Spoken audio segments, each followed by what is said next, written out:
আমি করব মাছ ভাজা। এটা হলো সমুদ্রের চেলা, বড় চেলা। দিয়েছি 1.5 চামচ শুকনো লঙ্কার গুঁড়ো। এই দেখো, এই মশলাটা কলকাতায় পাওয়া যায় কিনা জানি না, কিন্তু আমাদের বোম্বেতে পাওয়া যায়। এরও দিয়ে দেবো আমি 1 চামচ। 1 চামচের একটু বেশি দিলেও ভালো হয়।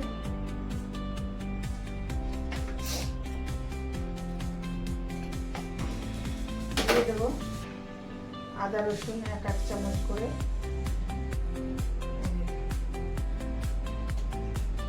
আদা রসুন বাটা।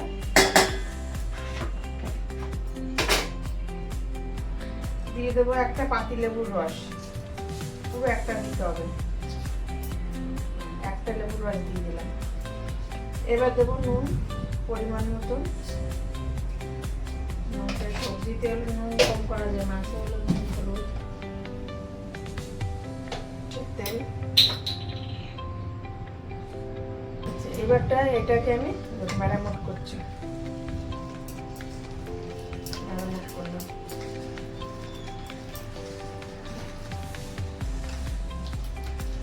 লঙ্কাগুলোটা একটু কম হয়ে গেছে, ম্যারিনেট করা হয়ে গেছে। এবারে আমি এটা মাছগুলো দেখো এরকম করে মাখিয়ে নেব।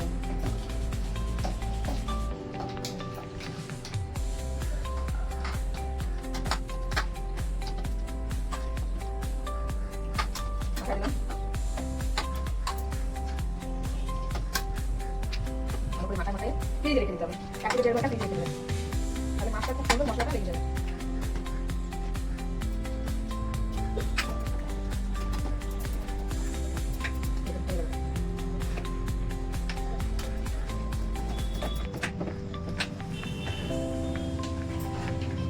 এবার এটাকে রেখে দেবো ফ্রিজে। মাছটা বেশ সুন্দর মাখানো হয়ে গেছে। হাতটা ধুয়ে নিয়ে মাছটা ফ্রিজে রাখবো।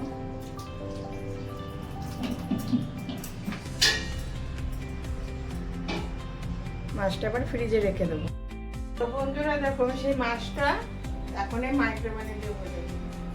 মাছটা মশলা লাগাই রেখেছিলাম না, সেই মাছটা এখন মাইক্রোওয়েভে দিয়ে ভাজবো। কি তেলটা কম লাগে মাইক্রোওয়েভে দিলে, উপরে একটু মশলাটা বেশ লাগিয়ে দিতে হবে, তাহলে মাছটা একটু টেস্ট হবে। কড়াইতেও করা যাবে সুজি দিয়ে, উপরে সুজিটাও দেখাবো।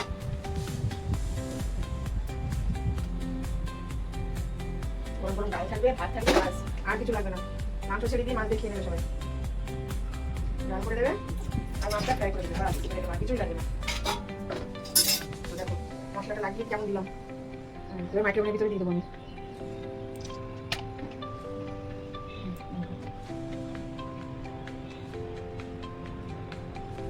দেখো দিয়ে দিলাম।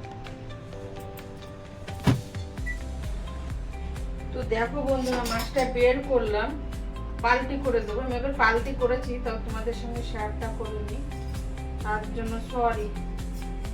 পাল্টি করে দিই, আর পিঠ করতে হবে একটু কাঁচা, এখনো কাঁচা নেই, সিদ্ধ হয়ে গেছে। তারপরে কারা খাবো মাছটা। এবার আমি প্লেটে ঢালি।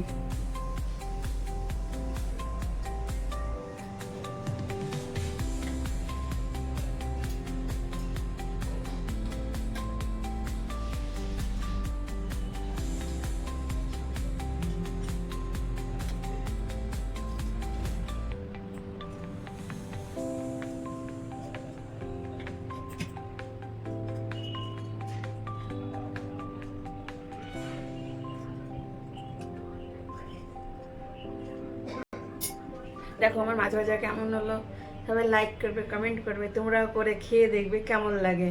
Tata, bye bye.